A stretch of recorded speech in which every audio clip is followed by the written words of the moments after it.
दो तरीके हैं इस धरती पे, तीसरा तरीका अब तक नहीं बना। चाहे कुछ कर लो, दो तरीके सीखने के क्या है? पहली चीज, या तो सुनकर सीखे इंसान या पढ़कर।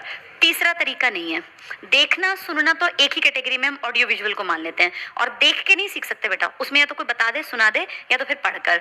ये दो तरीके जब मिक्स होते हैं ना बेटा, तो ये बेस्ट पढ़ाई होती है कि हम सुन भी लें और हम पढ़ भी लें। अभी तुम सिर्फ सुन रहे हो, अभी तुम पढ़ नहीं रहे हो कुछ भी, लेकिन ये सारी बातें जब मैं किताब बताऊंगी अगले हफ्ते, उस किताब में है, फिर घर जाके तुम्हें पढ़ना भी है।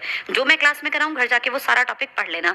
इन दोनों तरीकों से जो पढ़ता है ना बेटा, वो हमेशा लॉन्ग टर्म तक अपनी चीजों को दिमाग में रख पाता है। अब जितना मैंने बोला है ना, ये 4 दिन बाद तुम्हें याद नहीं रहेगा। ह्यूमन टेंडेंसी है भूलना, सब भूलते हैं। बार बार किताब देखनी पड़ती है ताकि वो दिमाग में बैठ जाएं बातें। इसके लिए बुक्स पढ़नी बहुत जरूरी है। तो जो तुम्हारी आजकल की पीढ़ी है ना, तुम सोचते हो कि स्क्रीनशॉट या पीडीएफ से काम चलेगा, नहीं चलेगा बेटा। किताब हमेशा कंपलसरी है। अगर जिंदगी में सच में आगे बढ़ना है ना, सीखना है, तो हमेशा किताब का इस्तेमाल करना। आज हो सकता है तुम्हें मेरी बात अजीब लगे, लेकिन 10 साल बाद तुम्हें ये बात समझ में आएगी कि किताब के बिना आज तक कोई सक्सेसफुल नहीं हुआ। जो लोग बहुत अच्छा बोल पाते हैं ना, एक्चुअल में वो लोग वो हैं जो बहुत ज्यादा पढ़ते हैं। पढ़ने वाले लोग ही आगे बढ़ पाते हैं। तो किताब हमेशा सहारा लेना चाहिए, हमेशा।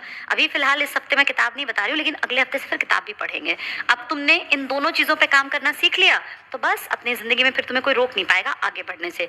एक और चीज बेटा, तुम्हारी एज में तुम जिस भी बैकग्राउंड से हो, चाहे तुम 50% के हो, तुम 45% के हो, तुम 90% के हो, इससे फर्क नहीं पड़ता अब आगे की पढ़ाई पर।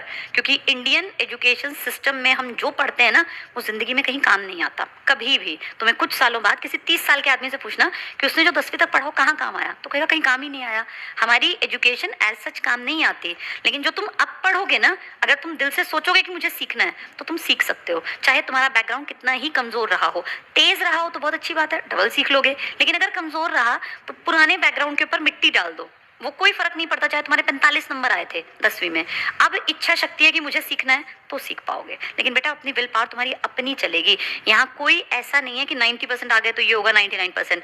तुम आईसीएस में आए हो तो 2 में से एक काम होगा, या तो तुम नौकरी लग जाओगे, अपनी जिंदगी सेट कर लोगे, आगे तक का बुढ़ापे तक का सहारा, या ब्लैंक खाली हाथ चले जाओगे। कोई डिग्री का कागज, कोई डिप्लोमा तो मिलना नहीं। तो 2 में से एक चीज का चयन तुम्हारे काम के ऊपर होगा। तुम कितना फोकस्ड होके पढ़ते हो। डेली आना है, डेली पढ़ना है। अपने आप को मेंटली प्रिपेयर करो। और एक बात तुम्हें और बता दूं, तुम बहुत सारी जनता से पीछे हो। ये मैं किस बेसिस पे कह रही हूँ? क्योंकि तुम जागे हो फरवरी में। तुम पूरी जनवरी क्या कर रहे थे? कुछ भी नहीं, तुम सब आराम कर रहे थे बेटा, ये एक फैक्ट है। और तुम क्या कर रहे थे? पढ़ाई कर रहे थे। एमए कर रहे हो? अच्छा बैठो बेटा। अच्छा बहुत अच्छी बात है, संस्कृत में स्कोप अच्छा है। पर एमए जो तुम कर रहे हो कॉरेस्पॉन्डेंस से कर रहे हो? हाँ, तो तब जैसे अब तुम यहाँ टाइम निकाल के आए, तुम जनवरी में भी तो आ सकते थे ना। अच्छा पेपर चल रहे थे, चलो पेपर चलना तो ठीक है, फिर तुमने कुछ अचीवमेंट किया। पर बेटा इस डिग्री को इस्तेमाल करना। हाँ हाँ हाँ, बहुत बढ़िया। शास्त्री कर रखी है तुमने, बस फिर तो तुम कर लोगे। थोड़ा सा जम के पढ़ लो। हाँ बस कंपटीशन बहुत कम है बेटा संस्कृत में। जो एक बच्चा काबिल है ना, वो एक लगेगा। संस्कृत में ये फायदा है। हाँ बिल्कुल लग जाओगे, बहुत जैसी वैकेंसी आएंगी तब पहले में। लेकिन उसके लिए तुम्हें तैयारी सारी करनी पड़ेगी। मैथ्स भी सीखना पड़ेगा, क्योंकि पेपर में तो मैथ्स भी आएगा ना। हाँ ठीक है। तो बेटा ये मानो कि अब तुमने 2 महीने लगभग तुम्हारे हाथ से चले गए। तुम अगर कुछ अच्छा कर रहे थे तो तुम जानते हो भाई हम कुछ प्रोडक्टिव कर रहे थे। अदरवाइज तुम ध्यान से देखो, आज कितनी तारीख हो गई? 25 है 24? आज 25 बता रहे हैं, 26 है, 26 फरवरी। तो ये फरवरी भी तो गया ना पूरा। तुमने 2024 का जनवरी और फरवरी, ये 2 तो चले गए तुम्हारे हाथ से। अब सोचो तुम 10 महीने तुम्हारे हाथ में है इस साल के।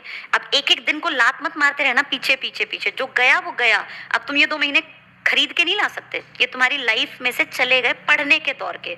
तो अब आगे का टाइम जो है ना, जब इंसान जाग जाए तो आगे की चीजों को पकड़ लेना चाहिए। अब तुमने आज के टाइम को यूटिलाइज किया, आज 26 फरवरी को तुमने बर्बाद नहीं किया। अगर तुम सुबह से ध्यान दे रहे हो तो तुम थोड़ा सा आगे आ गए चीजों में, सीखने में। ऐसे रोज थोड़ा थोड़ा बढ़ते जाना। आज से 10 दिन बाद तुम्हारी जो पढ़ाई लिखाई का ग्राफ है ना, थोड़ा सा सीखने का, वो और आगे जाएगा, फिर और आगे, महीने भर में काफी आगे, साल भर में और आगे। तो बेटा ये सारा खेल है मेहनत का। जब जागो तभी सवेरा। जो जितना यंग एज में जाग जाएगा उतना बढ़िया। पर इंडिया में प्रॉब्लम क्या है, जब हम पढ़ रहे होते हैं ना, तो हमारा टारगेट सिर्फ मार्क्स तक सीमित होता है। नौकरी करना, अच्छी जिंदगी में अच्छा इंसान बनना, ये कोई टारगेट ही नहीं बनाता। अब अपनी लाइफ में टारगेट बना लो कि यार बहुत सदके मेहनत करेंगे, अपने आप से दगाबाजी नहीं करेंगे। अपने आप से दगाबाजी पता है क्या होती है? पढ़ाई से भाग जाना, अपने प्रति ईमानदार ना होना, अपने प्रति। हाँ, अब ये धोखा हम किसी और को नहीं दे रहे होते। अब तुम जब इतने बड़े हो, देखो तुम सब बड़े हो, 10वीं क्लास का बच्चा जब स्कूल से बंक मारता है तो वो धोखा किसी और को देता है या अपने आप को? अब तुम ये बात जानते हो, लेकिन 10th में तुम भी तो भाग जाते होगे। तब सोचें तो हमें लगता है हमने टीचर्स का बेवकूफ़ बनाया। टीचर्स का क्या गया, वो टीचर्स तो वहीं के वहीं हैं जो 10वीं में तुम्हें पढ़ाते थे। वो 12वीं कुछ नहीं बिगड़ता बेटा किसी का। जो गलत राह पकड़ते हैं वो सिर्फ अपना खोते हैं और किसी का कुछ नहीं खोता।